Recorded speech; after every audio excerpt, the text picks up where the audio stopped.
Greetings, everybody, and welcome to another edition of AUHSD Future Talks.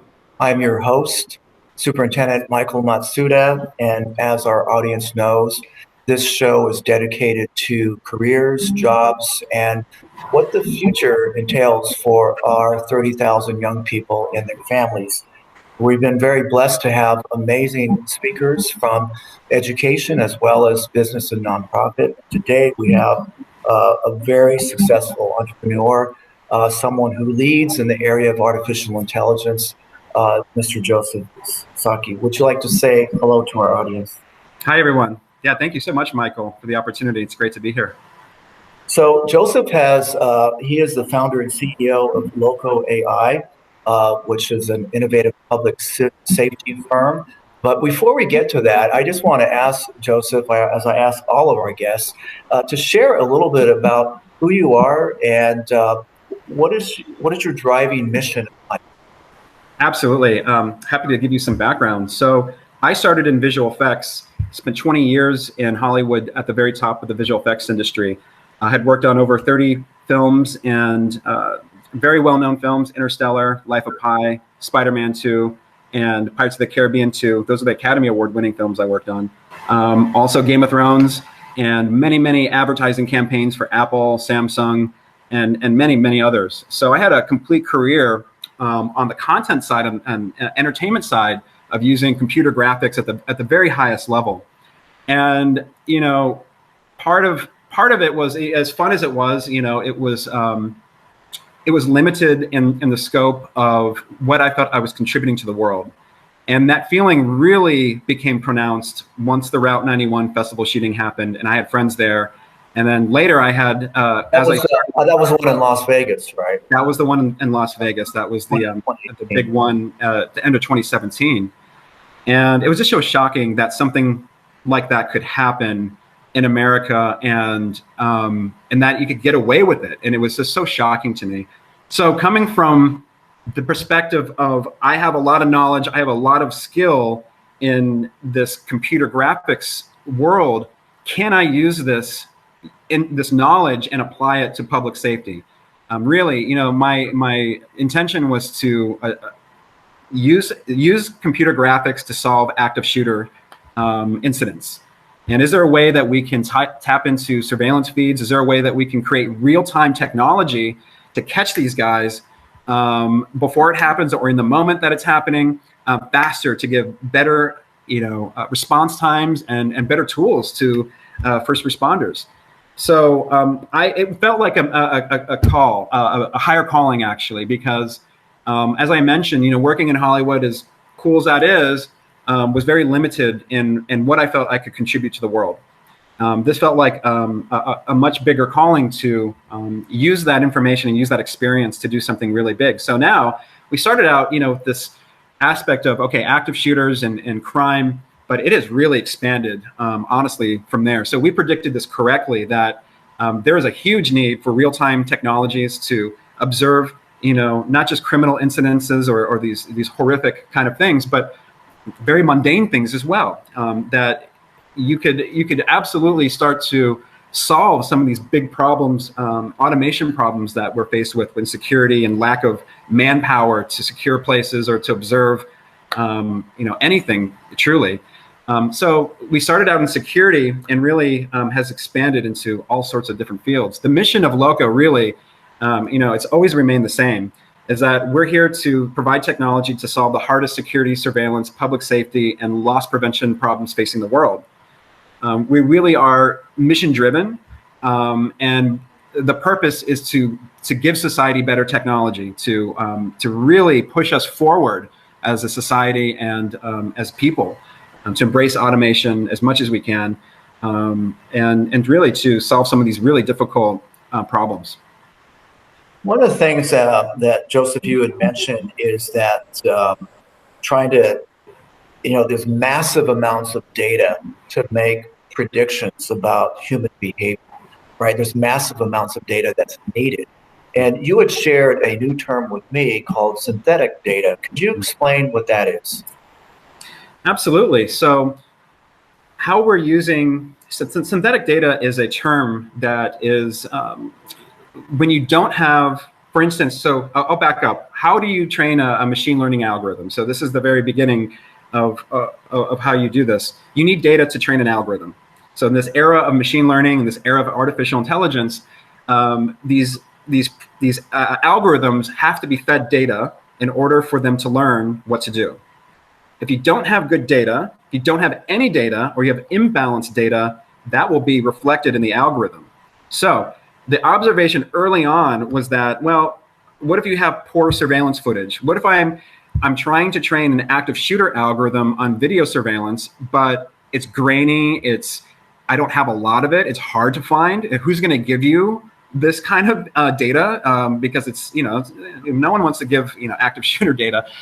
So we attacked it at the very high end. Like, what if you just didn't have the data? And the need is, we need to solve this type of active shooter kind of situation. The only answer here is to use computer graphics and to create it from the ground up synthetically. So when I say synthetic, what we're doing is that we're using the Unreal Engine. So the very same technology in Fortnite, it is the exact same video game technology being used by Epic Games and their very popular game Fortnite. We're using that exact same game engine to develop the synthetic environments in the computer to run simulations of avatars and non-playable characters that are mimicking the behavior of active shooters. We're using motion capture. So we're actually using real people's movements within this 3D world. And you're blending, real reality capture from performance into a synthetic, photorealistic 3D world. That unlocks the entire thing, because if I can model the inside of a hotel and in 3D, and I know exactly where the security camera is, and I use this tool, I can now use the game engine to simulate all sorts of whatever incident I want. It doesn't have to be active shooter, it could be anything you want, and I can capture data to train an algorithm. Now, the advantage here is that with the synthetic data, you're getting down to the pixel. You're getting down to exactly what the machine wants to see when it trains the algorithm. Having a human involved in this creates errors. So one of the huge advantages we're using this game engine is that it doesn't require any more human intervention. There's no more annotations. It's straight from the synthetic environment in Unreal, straight to machine learning, and you're getting superior, I'm telling you, off the charts performance on this kind of data, as opposed to training it just on surveillance footage or real data. I think that's where the sort of the genius of Loko AI, right, as you're kind of marrying these two, this platform with an application that's needed in the real world.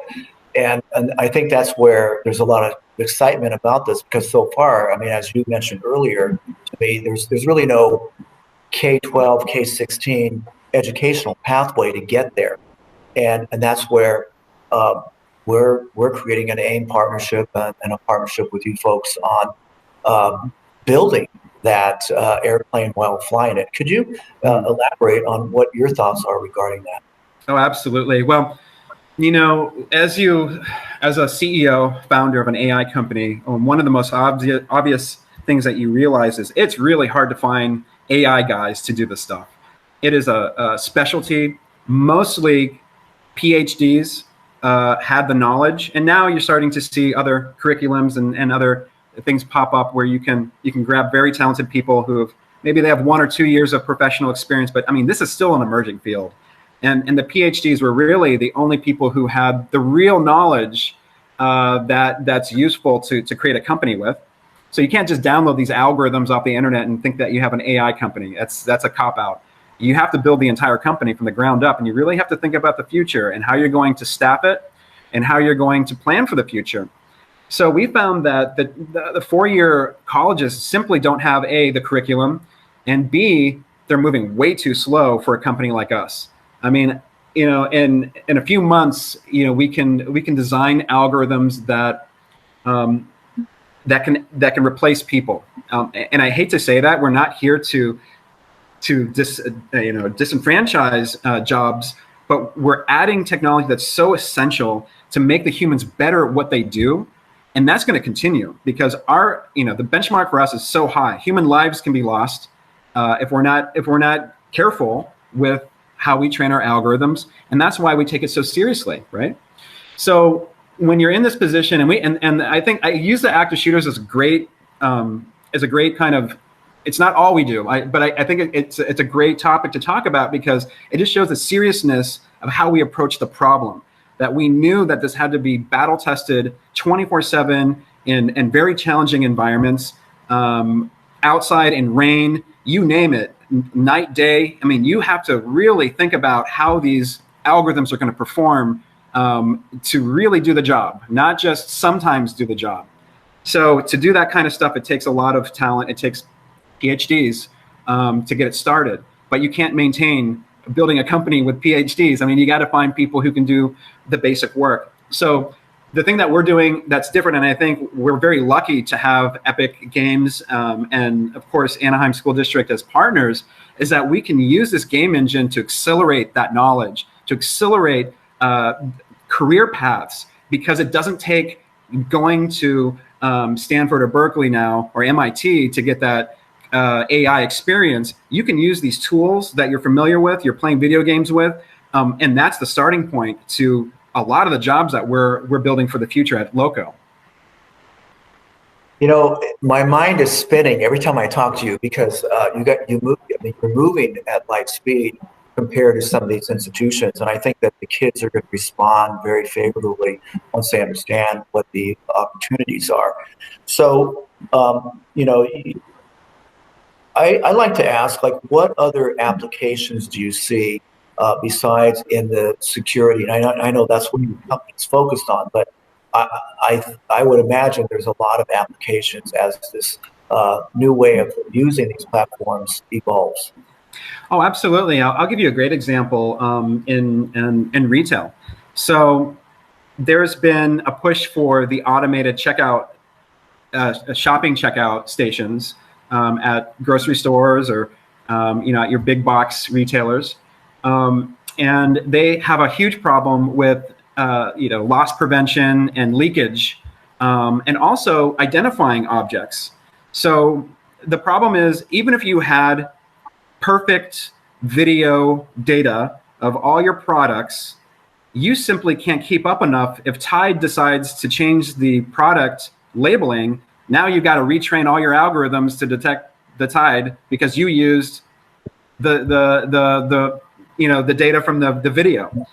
So this is not the case when you use synthetic data. That I have a library of tens of thousands of 3D objects that is so easy to change the labels, or if it's a fruit, I can instantly change it from ripe to rotten, and I have everything in between with a slider, and I can train an algorithm in a single day, whereas it would take another company 10,000 hours to train the same algorithm.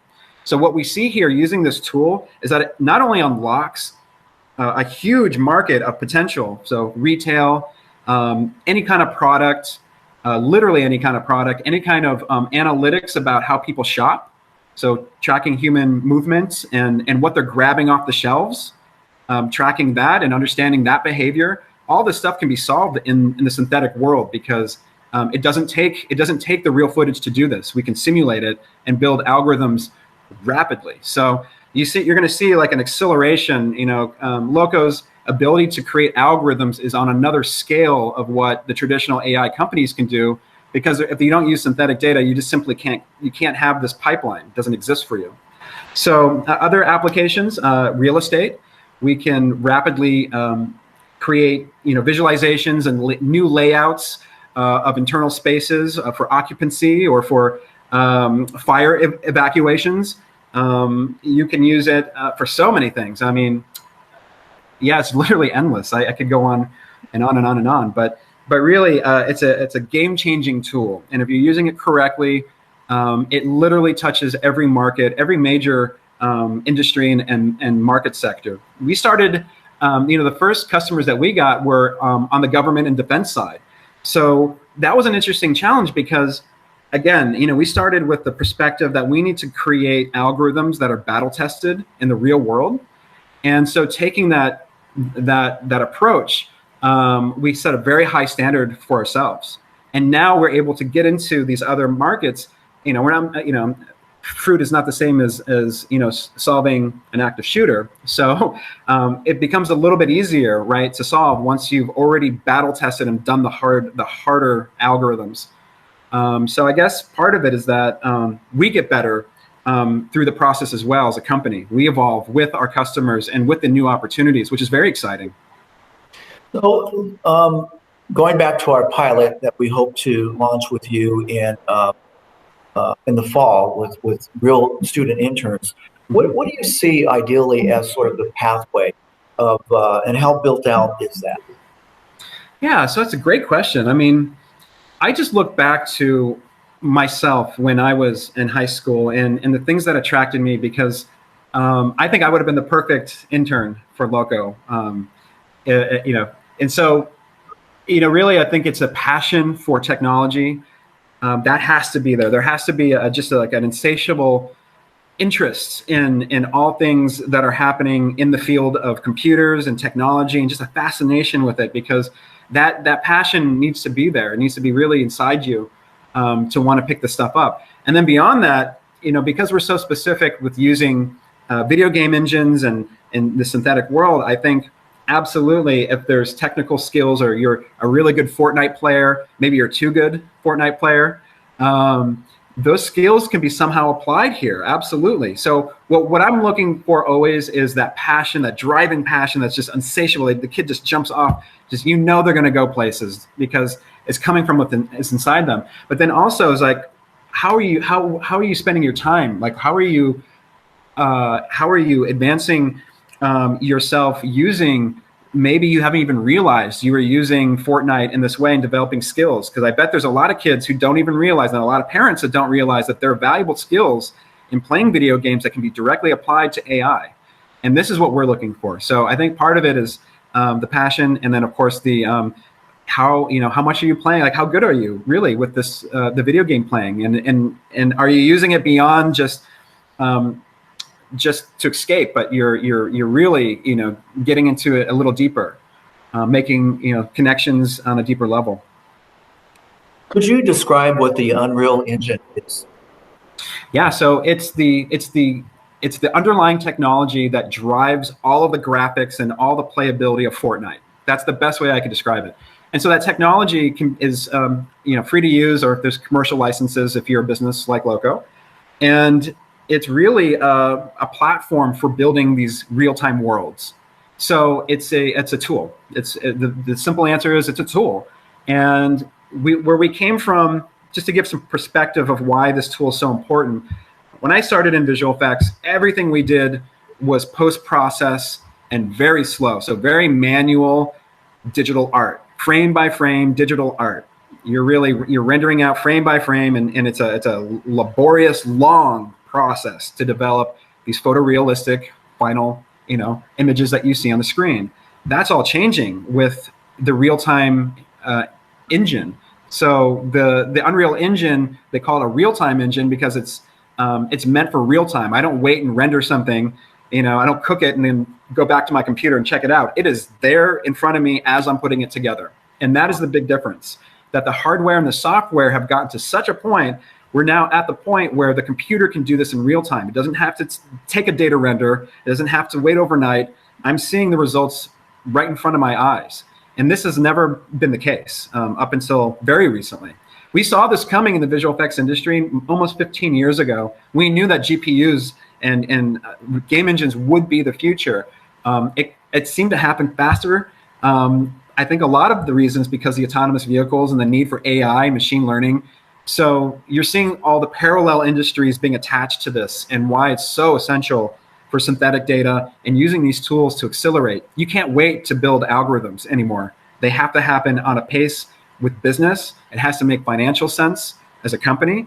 And if you don't have this tool, you're absolutely behind. What do you think will happen if America does not embrace what you and others are trying to do in terms of building these pathways? Well, I think the fear is that it's a brain drain, that we're going to lose a lot of talented people to algorithms. And I hate to say it, but that's very true, because the machines can learn very quickly. And we don't want to build a company. I don't want to build a company that's just, all about machine learning.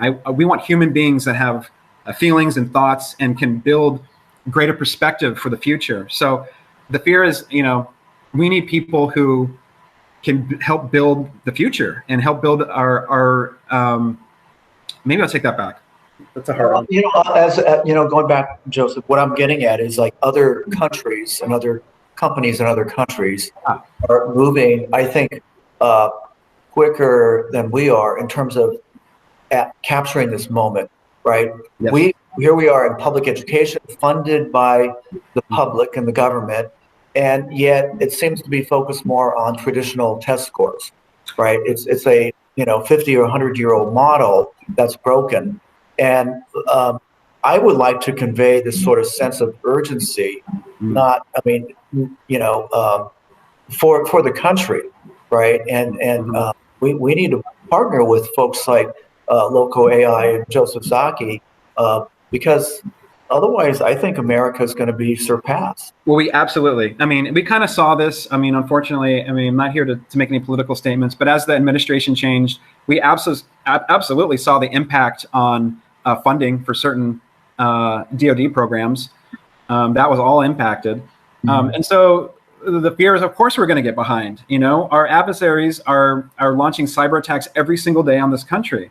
So the question is, what are we going to do to step up and protect ourselves? What are we going to do when we're attacked? And the stakes are incredibly high. It's scary because we work with some very big government customers, and when you see what I see, the feeling is time is of the essence. We got to move now. Like there's no more if, and, or buts. You want to protect the country. You want to make sure that America stays on top of this before something really bad happens. We got to move faster. We got to be smarter. We have to cut out all of the red tape. We got to get to the kids. We got to get to the brains and the passion of these people and pull them into, as fast as we can, into industry. There's no stopping education. My whole thing is, look, if kids want a 4-year degree, give them the option somehow to integrate that. But man, do we need to catch up? We need people coming right out of high school, straight into our companies.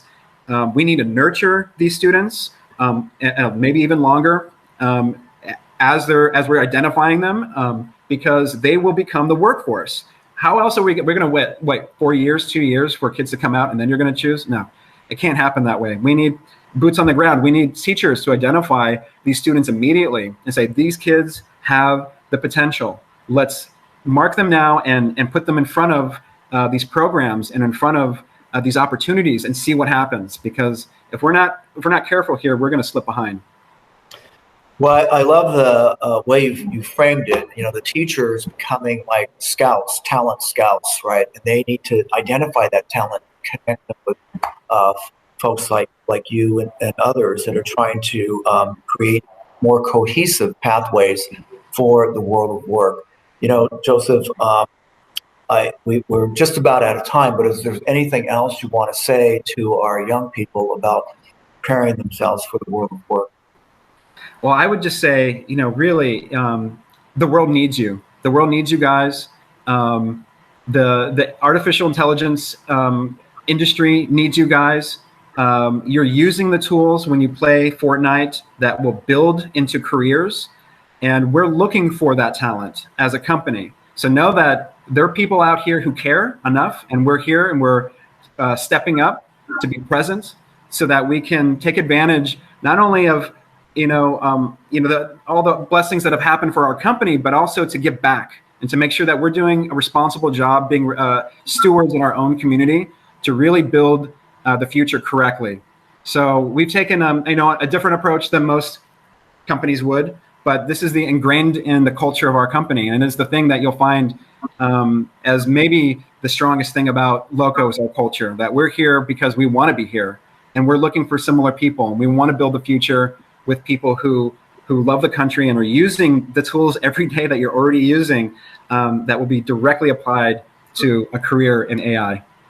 Awesome, Joseph. On behalf of our 30,000 students and their families, and on behalf of all the good work that you're doing in the area of security, thank you so much, and we look forward to hearing more from you. Thank you.